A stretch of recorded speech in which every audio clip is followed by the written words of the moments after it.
oficial de justiça recebe o mandado e verifica que não foi pago a diligência. O que deve fazer? Lógico, naqueles casos em que é devido o pagamento. O oficial de justiça deve certificar o não recolhimento e devolver o mandado à Secretaria Judicial para sanar o vício. Veja o que consta lá na portaria conjunto. Parágrafo 2º. Caso não seja observada a determinação do exposto no parágrafo 1º, o oficial de justiça deverá certificar no mandado o não recolhimento das custas ao diretor de secretaria para as devidas providências. Tem exceções? Sim. Lá na Lei 8.328, no artigo 11, diz que nos dias em que não houver expediente bancário ou ao seu horário de encerramento, o juiz de direito ou desembargador competente poderá autorizar a realização de atos urgentes sem recolhimento antecipado das custas processuais para evitar a prescrição da ação ou decadência de direito. Assim também, junto com as custas, aquelas despesas processuais. E a Fazenda Pública, estadual, federal e municipal, deve pagar as diligências de oficial de justiça? Sim, não estão isentas da diligência de oficiais de justiça. Veja o que diz o parágrafo 2º do artigo 12º da Lei 8.328 de 2015. A Fazenda Pública, nas execuções fiscais, deve antecipar o pagamento das despesas com as diligências do oficial de justiça. Conforme a súmula 190 do STJ, também já havia essa previsão. Bem, foi apenas um resumo que eu fiz aqui com alguns exemplos. Não tínhamos a pretensão de esgotar o assunto, mas conforme artigo 57, as dúvidas suscitadas sobre a aplicação da tabela, custas processuais e outros requerimentos, assim como nos casos omissos, serão solucionados pelo juiz do feito, que poderá remetê-las à Corregedoria de Justiça,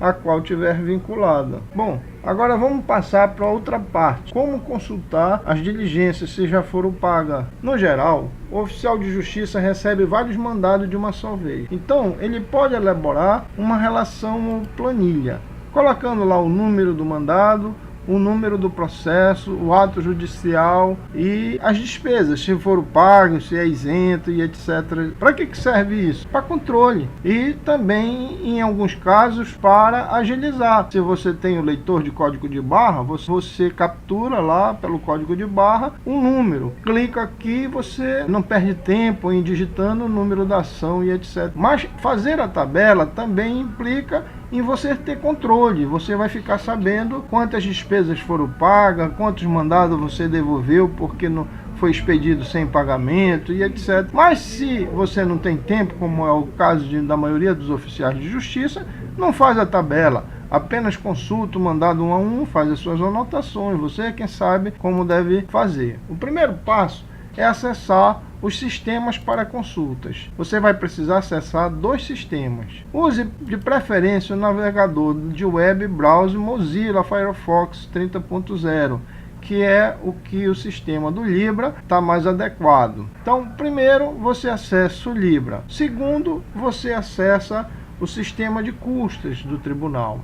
Aqui está nessa página o endereço dos sistemas. Ah, mas eu não consegui gravar, nem quero gravar. Não precisa. Você pode ir lá no portal do tribunal, digite aqui e acesse o portal do tribunal.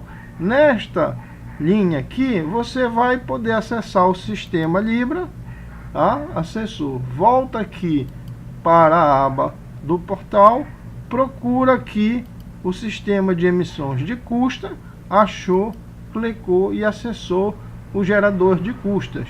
Então você já tem os 2 sistemas abertos aqui em abas separadas. Clique aqui e você vai acessar esse item aqui, segunda via da conta do processo e boleto bancário. Pronto, já acessou aqui o sistema. Você volta lá para o Libra, acessa com a sua senha, com seu login e entrou no Libra. E a partir do número da ação, você pode vir e fazer uma consulta aqui. Digitou o número da ação, clicou em pesquisar, acessou os dados da ação. Bem aqui, nesta linha, você vai observar que tem uma informação de número de documento, o número do processo e o número do documento. Este número de documento é um número único vinculado a este processo. E todas as custas judiciais vão estar vinculadas a este número de documento.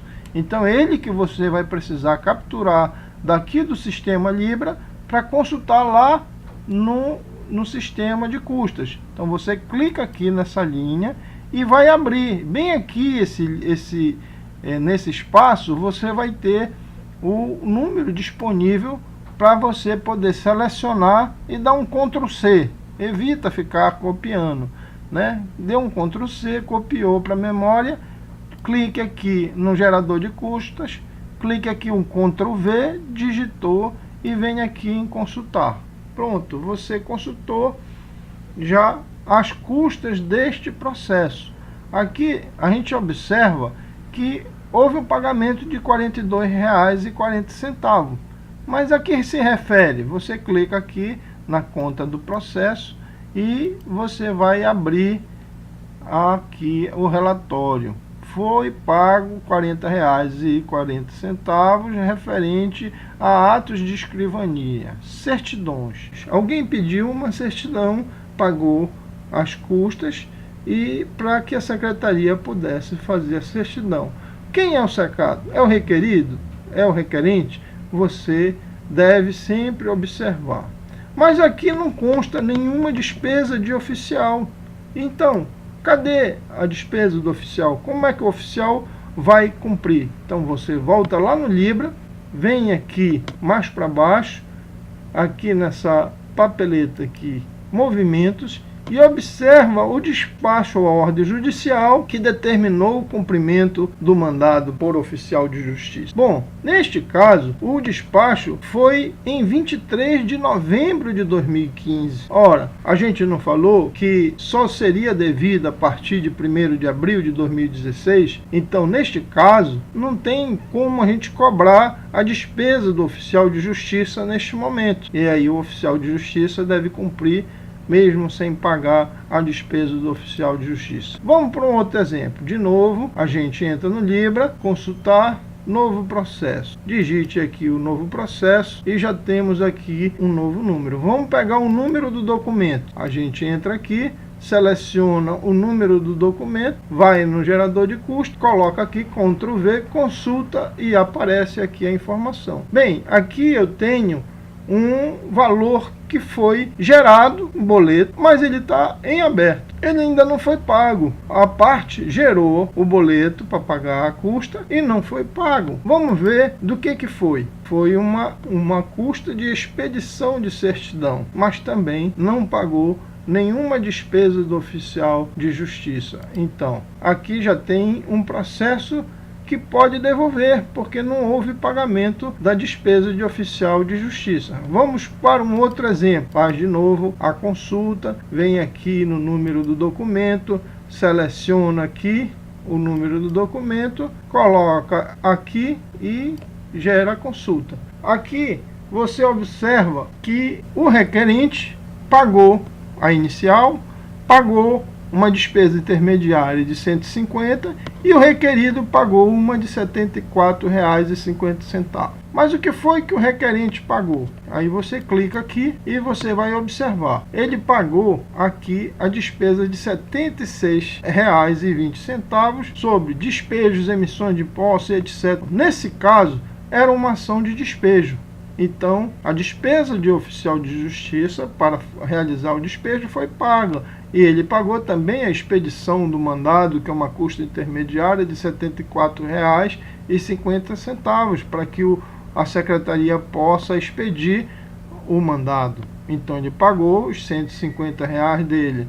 Então o oficial já comprovou que está tudo pago, ele vai lá e cumpre a ordem para fazer o despejo da outra parte. Se a gente tiver curiosidade para saber o que o requerido pagou, a gente vem aqui, clica.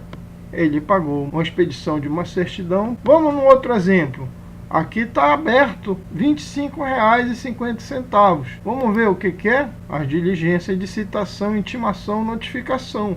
Olha aqui, foi gerada apenas uma despesa de R$ 25,40, mas nem pago foi. E o mandado, o que ele queria? Ele queria citação, penhora, avaliação e intimação. Eram 5 despesas, ele gerou apenas uma e não pagou. Então, o oficial de justiça deve devolver o mandado conforme a portaria para que sejam pagas as diligências do oficial de justiça. Bem, isso foi um breve comentário. Vamos torcer para que cada um faça a sua parte. Espero ter contribuído e um bom trabalho para você.